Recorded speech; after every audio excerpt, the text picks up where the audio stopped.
ما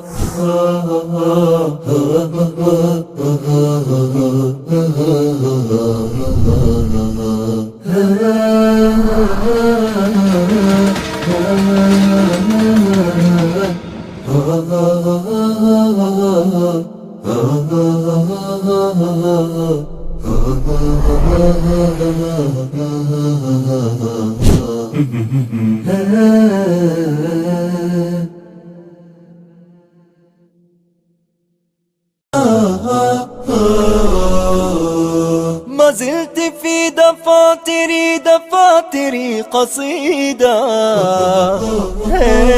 وفي ظلال أعيني كشمعة جديدة، وفي ظلال أعيني كشمعة جديدة. ما زلت مثل وردة الربيع يا وحيدة. إريتريا يا جارة البحر ويا منارة الجنوب، إريتريا يا درة البحر ويا منارة الجنوب. بسم الله الرحمن الرحيم. الحمد لله والصلاة والسلام على رسول الله وعلى آله وصحبه ومن والاه. ما بعد، مشاهدي الأكارم، سلام الله عليكم ورحمته وبركاته. أهلا وسهلا ومرحبا بكم في برنامجكم قضايا إريتريا. اليوم نستضيف فضيلة الشيخ محمد عبد الله بعد انقطاع دام أكثر من شهرين، واليوم بسبب طبعا مرض وعكة صحية، وهو اليوم يشاركنا في هذه الحلقة. فباسمكم جميعا نرحب به ونحمد الله سبحانه وتعالى الذي شفاه وعافاه ورجع إلى الشاشة مرة أخرى. اللهم لك الحمد حمدا كثيرا طيبا مباركا فيه. أهلا وسهلا فضيلة الشيخ، حياكم الله. أهلا وسهلا. مشاهدي الأكارم، موضوع حلقتنا هو امتداد لما كنا قد تحدثنا عنه بشأن الأمر بالمعروف والنهي عن المنكر، واليوم سنتحدث كيف تنهى عن المنكر وكيف تأمر بالمعروف. كتاب الله عز وجل أتى بالآداب العظيمة والتوجيهات الكريمة لمن يدعو إلى الله سبحانه وتعالى في آيات كثيرة، وفي أحاديث نبوية شريفة، وفي عمل النبي صلى الله عليه وآله وسلم. كما أننا يجب علينا أن نأمر بالمعروف وننهى عن المنكر، كذلك يجب علينا أيضا أن نتعلم كيف نأمر وكيف ننهى، حتى لا يكون الأمر بالمعروف يأتي بالمنكر، وحتى لا يكون الأمر النهي عن المنكر يزيد منكرا إلى منكر. ولذلك جاءت الشريعة السمحة بالموازنة بين هذا وهذا. فضيلة الشيخ، أولا نتحدث عن أهمية الدعوة إلى الله سبحانه وتعالى، وربنا عز وجل يقول: ولتكن منكم أمة يدعون إلى الخير. بسم الله الرحمن الرحيم. الحمد لله رب العالمين، وصلى الله وسلم وبارك على نبيه الأمين وعلى آله وصحبه أجمعين. لا شك أن الدعوة إلى الله سبحانه وتعالى هي من أعظم الشعائر التي أمر الله عز وجل بها، وقام بها نبيه صلى الله عليه وسلم أحسن قيام، وأوصى صلى الله عليه وسلم من بعده أن يؤدوا هذا الحق أداء يليق بمقام هذه الأمة. ولتكن منكم أمة يدعون إلى الخير ويأمرون بالمعروف وينهون عن المنكر. لا شك أن مفتاح الهداية للبشرية هو الدعوة إلى الله سبحانه وتعالى، وتكمن أهمية هذا الأمر في أن الدعوة إلى الله سبحانه وتعالى هي مفتاح الهداية لجميع البشرية، سواء كان لأمة الدعوة أو كان لأمة الإجابة. أمة الدعوة المقصود بها غير المسلمين، وأمة الإجابة المقصود بها أمة محمد صلى الله عليه وسلم من المؤمنين. لا شك أن في المؤمنين من يقع في أخطاء، من يقع في منكرات، من يقع في معاصي، فهذا يحتاج إلى الدعوة حتى يخرج من هذه الحمأة حتى يكون على ما يحبه الله سبحانه وتعالى ويرضى. وتعظم الدعوة إلى الله سبحانه وتعالى حينما يكون فيها إخراج البشرية من النار إلى الجنة، ومن الظلمة إلى النور، ومن الضلالة إلى الهداية، ومن الباطل إلى الحق. لا شك أن هذا الأمر يعتبر من أعظم ما يعمله الإنسان، وهنا يكمن أهمية الدعوة إلى الله سبحانه وتعالى. والنبي صلى الله عليه وسلم حينما زار ذلك اليهودي وكان عنده غلام يعني كان مريضا، فالنبي عليه الصلاة والسلام وكأنه أدرك أن هذا الغلام هو في لحظاته الأخيرة فدعاه إلى الله، ولم يقل أنه يهودي ويموت وهكذا، إنما دعاه إلى الله. قال له: يا غلام، قل أشهد أن لا إله إلا الله وأشهد أن محمد رسول الله. فنظر الغلام إلى والده فقال اليهودي لولده، قال له: أطع أبا القاسم. يا سلام. فشهد أن لا إله إلا الله وأن محمد رسول الله. ثم قال النبي، طبعا النبي عليه الصلاة والسلام تهلل وجهه حينما يعني كانت خاتمة هذا الغلام هذه الشهادة العظيمة. ثم قال وهو خارج من بيته: الحمد لله الذي أنقذه الله بي من النار. يا سلام. فلا شك أن الدعوة إلى الله سبحانه وتعالى هي مفتاح النجاة لكثير من الناس. فلذلك ينبغي للأمة الإسلامية أن تقوم بهذه الشعيرة أحسن قيام، لأن هؤلاء الكفار وهؤلاء المشركين هم تحت مسؤوليتنا في الدعوة إلى الله، وكل من وقع في منكر ووقع في معصية هو في مسؤوليتنا نحن في دعوته إلى الله سبحانه وتعالى. ولا تقتصر الدعوة إلى الله سبحانه وتعالى على الدعاة وعلى العلماء وعلى المشايخ، إنما هي واجب هذه الأمة برمتها، كل على حسب استطاعته. ولذلك يقول عليه الصلاة والسلام: بلغوا عني ولو آية. ما تستطيع أن تبلغه بلغه ولا تقصر فيه، فأنت مسؤول عن هذا الأمر. وكلما كان العلم في حوزتك أكثر كلما عظمت مسؤولية الدعوة إلى الله سبحانه وتعالى. وهكذا هي الدعوة إلى الله، هذه هي أهميتها مختصرا. بارك الله فيكم وجزاكم الله خيرا. أعتقد لكل شيء ركن أو أركان، وهل نحن ممكن نأخذ من أركان الدعوة من آيتين؟ قوله تعالى: قل هذه سبيلي أدعو إلى الله على بصيرة أنا ومن اتبعني وسبحان الله ما أنا من المشركين. وقوله: ادع إلى سبيل ربك بالحكمة والموعظة الحسنة وجادلهم بالتي هي أحسن. تعليقكم شيخ محمد. ولا شك ولا ريب أن الدعوة إلى الله أو الأمر بالمعروف والنهي عن المنكر يقوم على عدة ركائز، أهمها العلم. لا بد أن يكون الإنسان عالما بما يدعو به وما يدعو إليه، لا ينبغي أن يدعو على جهل. فأنت الواحد منا مسؤول عما يعلمه، ولسنا مسؤولين عما لا نعلمه. لذلك حينما قال على بصيرة، البصيرة هي العلم، وبدون بصيرة وبدون علم لا يستطيع الإنسان أن يدعو إلى الله. ولذلك انتدبنا الله جل وعلا إلى أن نتعلم ونتفقه حتى نكون نرفع الجهل عن أنفسنا ونرفع الجهل عن غيرنا. هذه الركيزة الأولى. الركيزة الثانية وهي من الأهمية بمكان، أن الدعوة إلى الله والأمر بالمعروف والنهي عن المنكر حينما يكون الإنسان صاحب علم لا بد أن يكون ذو حكمة، لأن الحكمة مطلب أساس في الدعوة إلى الله سبحانه وتعالى. وكثير من الناس نفروا من الإسلام ونفروا من الهداية بسبب فقدان هذا العنصر المهم. لأنك إذا كنت تعلم علم معين ولم يكن عندك حكمة في نقل هذا العلم فإنك تنفر أكثر مما تستجلب قلوب الناس. ولذلك النبي عليه الصلاة والسلام كان يمتاز بهاتين الميزتين العظيمتين، كان ذو علم حكيم وكان حكيما صلى الله عليه وسلم، فكان أحيانا يزجر وكان أحيانا يتلطف. وعندنا نموذجان، النموذج الأول أن النبي صلى الله عليه وسلم رأى أحد الصحابة وهو يلبس خاتما من ذهب فانتزعه من يده ورماه وطرحه.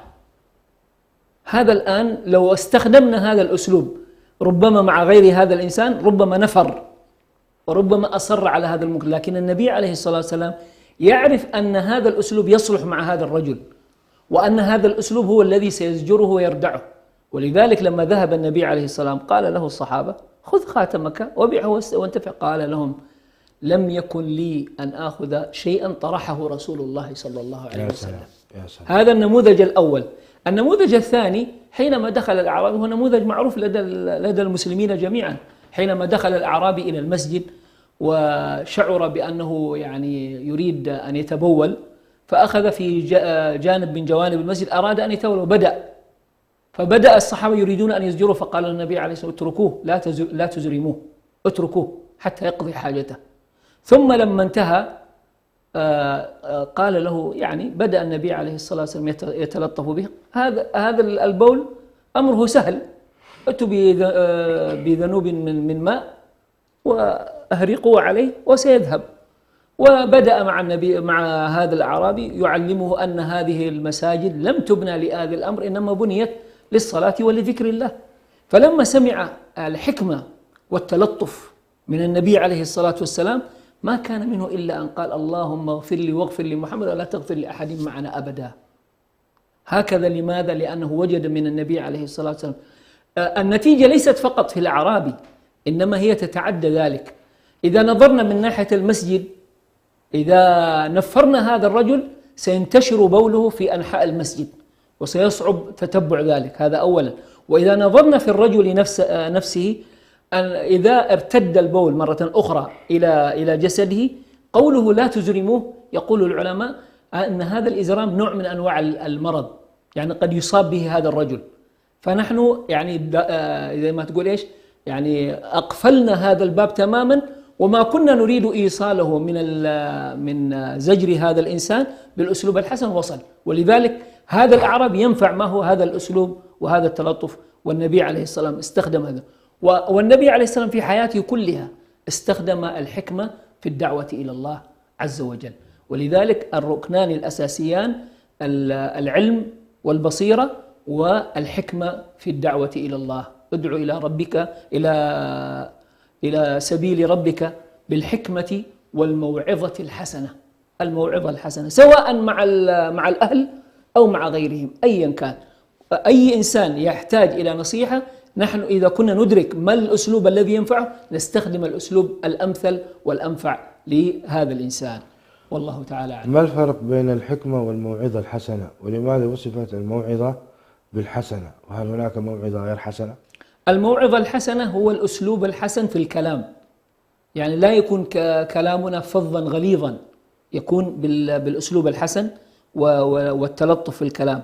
الحكمة أن نضع الشيء في موضعه. ولذلك قلت لك أن النموذج النبي عليه الصلاة والسلام سحب الخاتم وبقوة، هذا الآن زجر وفيها قوة، فهذه حكمة. وحينما استخدم التلطف مع الأعرابي هذه حكمة.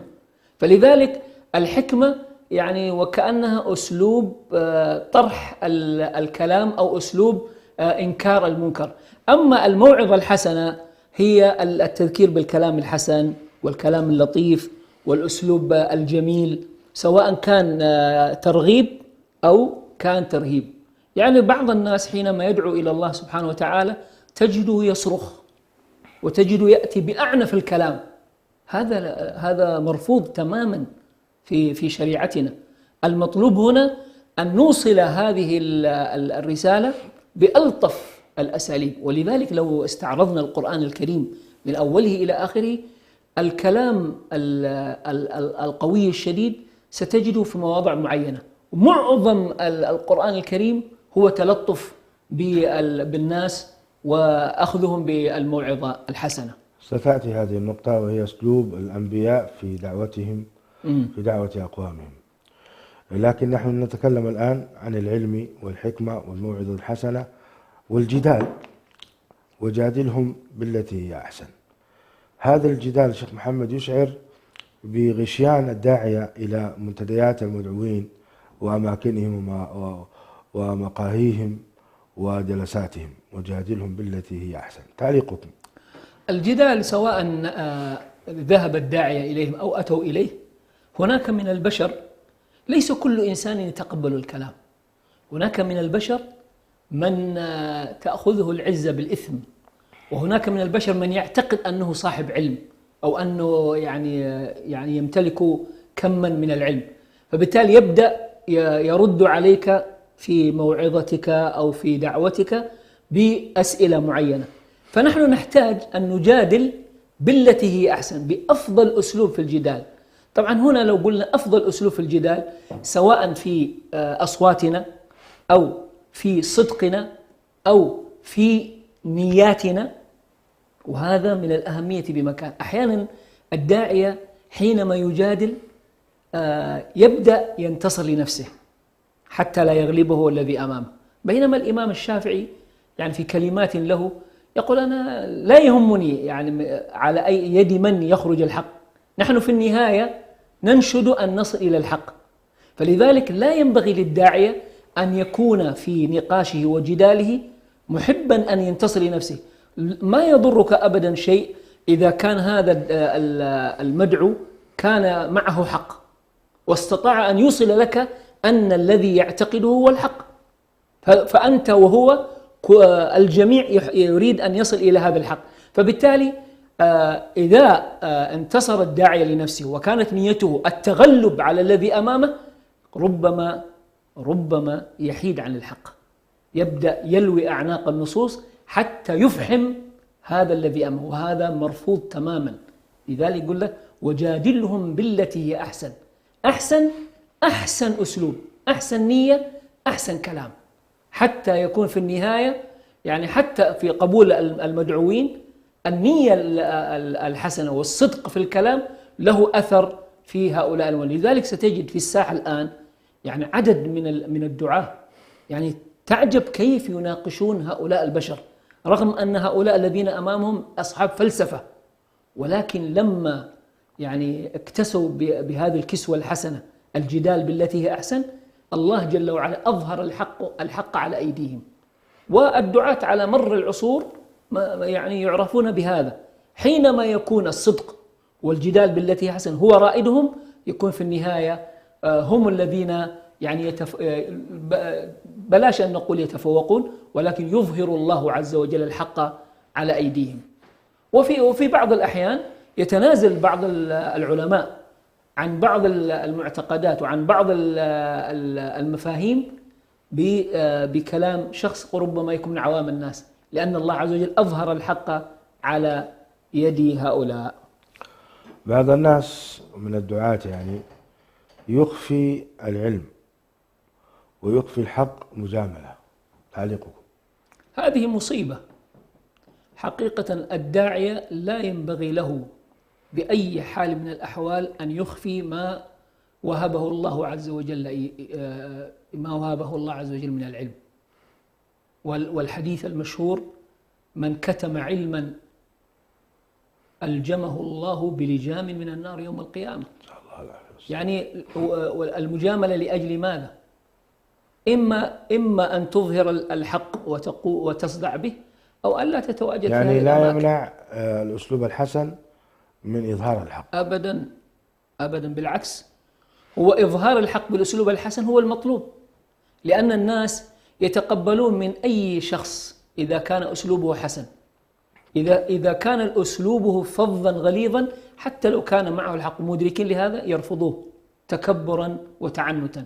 فلذلك لا ينبغي للداعية في أي حال من الأحوال أن يكتم الحق يظهر بأي حال من الأحوال. من كان معه حقا يحمله فينبغي له أن يظهره، ولا يجامل ولا يداري ولا يعني يجعل لأي سبب يمنعه من إظهار الحق. جميل. بعض المشاكل حصلت في بلادنا بسبب الأمر بالمعروف والنهي عن المنكر والدعوة إلى الله. حصل خلاف كبير مع الأستاذ محمود رحمه الله، والقصة معروفة. يعني الشيخ كان يدعو إلى التوحيد وإلى تعليم الناس معتقد سليم والحذر من الشرك.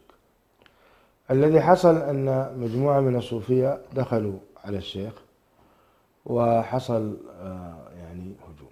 في مثل هذا ما هو الأسلوب الحسن في التعامل؟ أنا أريد أن أقول لا ننتظر كدعاة أن يفرش لنا الناس الأرض بالورد.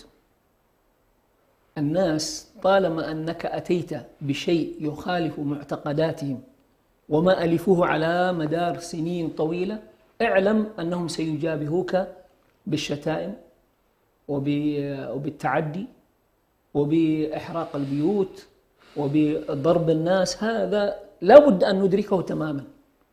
لا ينبغي للداعية أن يدخل في الدعوة وهو غافل عن مثل هذا الأمر. ونحن عندنا نموذج فريد، الأنبياء على مر السنين، والنبي عليه الصلاة والسلام. النبي عليه الصلاة والسلام من يوم أن صدع بالدعوة إلى أن يعني ختم دعوته في مكة كان يتعرض لأسوأ الأساليب في الاعتداء. فلذلك لا يليق بالداعية أن يغفل عن هذا، بل ينبغي له أن يعد العدة لمثل هذا الأمر وأعظم. وكم من الأنبياء وكم من الدعاة قتلوا، وليس فقط الاعتداء بالضرب وسفك الدماء فقط، لا، بل وصل الأمر إلى القتل. فلذلك الداعية معرض لهذا الأمر. مع هذا ينبغي له أن يسلك الأسلوب الحسن، سواء في قوله ولفظه أو في الأسلوب الأمثل لتوصيل الدعوة إلى هؤلاء. إن كان هناك أساليب يعني مفيدة في توصيل هذه الدعوة بدون أن نصل إلى هذه النتائج فهو الأولى أن يسلكها. لكن إذا لم يكن إلا هذا الطريق فما حيلة المضطر إلا ركوبها. وعليه الصبر. ويجب عليه الصبر.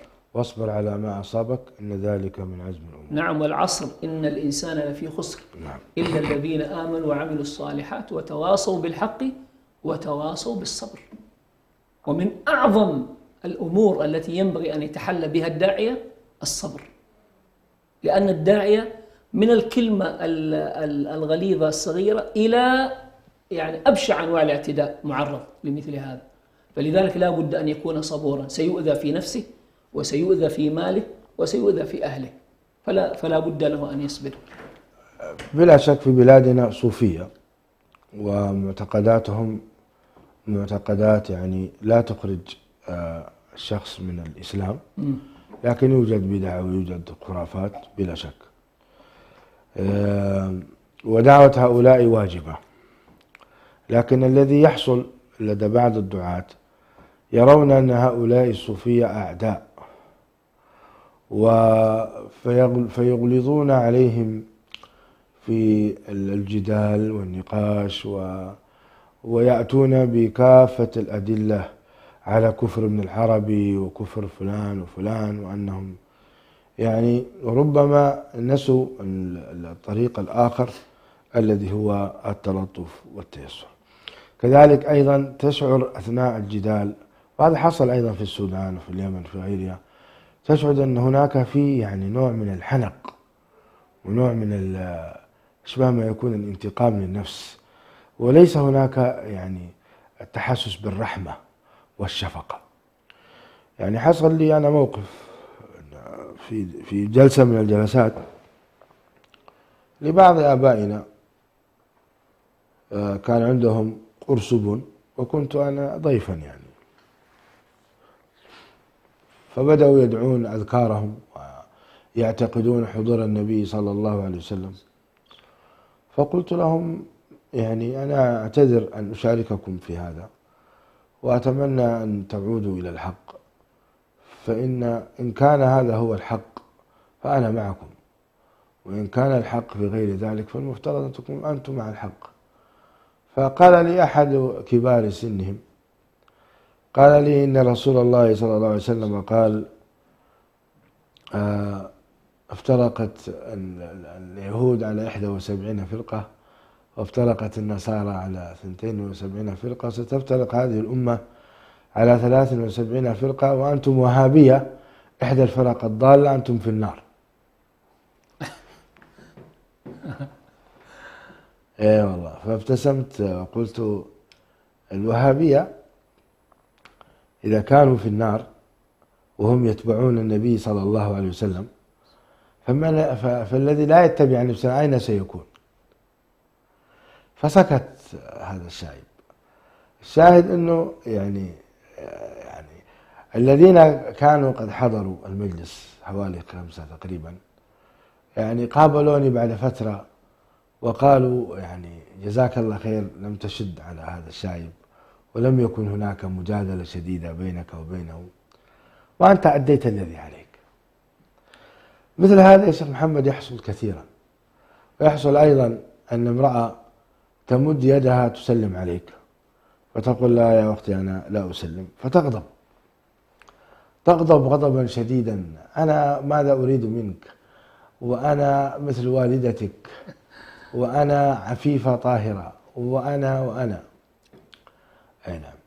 وأحيانا إذا أنت تريد أن تدخل بيتا من البيوت وتجدهم مثلا جالسين رجال ونساء في اختلاط وهم غير أرحم، فتقول أنا لا أجلس في مجلس فيه اختلاط، فيقولون أنت من حتى تفرق بين الأقارب وتفرق بين. المهم تعليقكم حول هذا يا شيخ محمد. على كل حال أي مجتمع لا يخلو من وجود مثل هذه المنكرات، سواء على مستوى العقائد أو على مستوى السلوكيات. نحن كدعاة المطلوب منا البلاغ، ولم يطلب منا أن نفتح يعني باب العداوة بيننا وبين هؤلاء. لابد أن نفقه أن هؤلاء هم في خندقنا، لا ينبغي لنا أن نجعلهم في الخندق الآخر، يعني إذا جعلناهم في الخندق الآخر نكون خسرنا جزء كبير من هؤلاء، وهم أقرب لنا من غيرهم. توجد بعض الهنات تحتاج إلى تعديل، تحتاج إلى أسلوب حسن، مع الأيام تدريجيا تتغير. لابد لنا أن نفهم أن هؤلاء يشهدون أن لا إله إلا الله وأن محمد رسول الله، ومهما يكن هؤلاء يعني يحتاجون فقط إلى أن نبين لهم بعض الحقائق. نحن مشكلتنا يعني مجرد أن نقول أن هذا شرك وأن هذا كفر وأن هذا منكر نعتقد أننا أدينا ما علينا، وهذه مصيبة كبيرة. بل ينبغي لنا أن نقيم الحجة بالأسلوب الأمثل وبالأسلوب الحسن، ونصبر على هؤلاء حتى يرجعوا إلى الحق. ونحن عندنا نماذج كثيرة في آبائنا وبعض إخواننا احتاجنا إلى فترة طويلة حتى يبدلوا ما كانوا عليه. فلذلك الأداء الواجب لن يكون أبدا بموقف واحد وانتهى. أداء الواجب يحتاج إلى، ولذلك النبي عليه الصلاة والسلام ظل على مدار 13 عاما وهو يدعو المشركين في مكة، حتى أذن له بعد ذلك بالهجرة، ولم يكتفي بأيام معدودة ثم تركهم وذهب وحكم، لا، إنما صبر عليهم. ولا زال من هؤلاء من يدخل الإسلام. ولذلك هؤلاء أقرب، هؤلاء يعتقدون أن لا إله إلا الله وأن محمد رسول الله، لكن بالذات يعني العاجم لعدم فقههم في بعض الكلمات التي يرددونها يعتقدون أنها هي الصحيحة، فلذلك يحتاجون إلى توضيح وإلى بيان وإلى آخره حتى ينتقلوا من هذه المرحلة إلى المرحلة الأحسن. صحيح. وفي بقية المنكرات أيضا هؤلاء يعني ظلوا سنين عديدة وهم يعني يسبحون في هذه المنكرات. في ليلة من الليالي يأتي الابن يقول لهم هذا منكر ويريد أن يغيروا ويبدلوا، لا، يحتاجون إلى وقت. أنا أقول الآن بالذات نحن جماعتنا الآن وضعهم أفضل بكثير. أنا أذكر في الثمانينات وفي بدايات التسعينات كان الوضع يعني القبلات والأحضان، ربما جاء واحد من السعودية ذهب إلى أسمرة، كانت جارته موجودة تجي تحتضنه وهي مسلمة عفيفة، لاعتقاد أنه هذا الأمر سهل. لكن الآن يعني هذه الأمور تقلصت كثيرا. بسبب ماذا؟ بسبب صبر الدعاة وتبليغهم وبيانهم وتوضيحهم بدأت الأمور تتغير. وهكذا الأمور تتغير تدريجيا. نسأل الله أن يهدينا. كذلك يعني فيما يتعلق ليس الصبر فقط بل إبراز الرحمة والشفقة. يعني في دعوة الأنبياء لأقوامهم تجد أنه في تلطف، ويا قوم ما لي أدعوكم إلى النجاة وتدعونني إلى النار، يا قوم يعني يا أبتي يا أبتي يا أبتي يا أبتي يا أبتي. هذا أيضا نعم إبراهيم. لا هذا في من الأهمية بمكان. أي والله.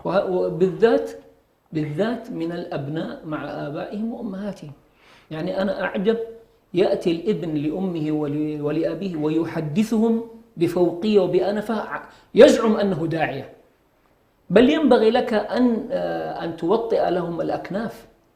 ينبغي لك أن تكون ذليلا في حضرة والديك، وأن تريهم أن الإسلام الحق، وأن الدعاة الذين يدعون إلى هذا الحق هم بهذه الصورة.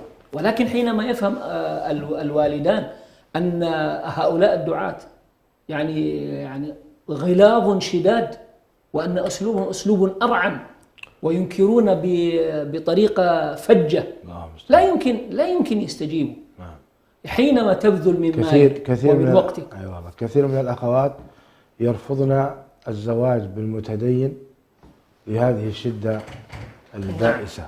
نعم. يقول لا أريد شيخ، لا أريد طالب علم، صحيح. لا أريد إنسان عادي.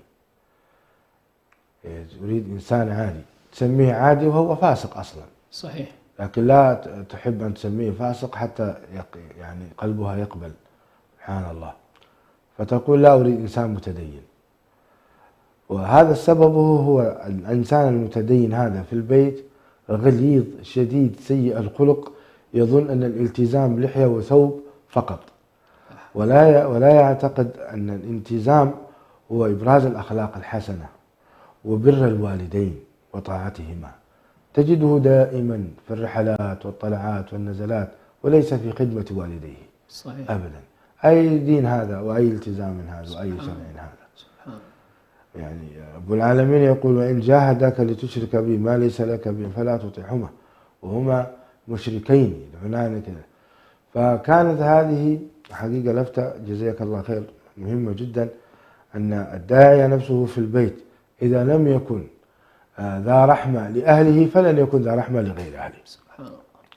إذا لم يحبوه أهله، لأن الداعية يجب أن يكون محبوبا.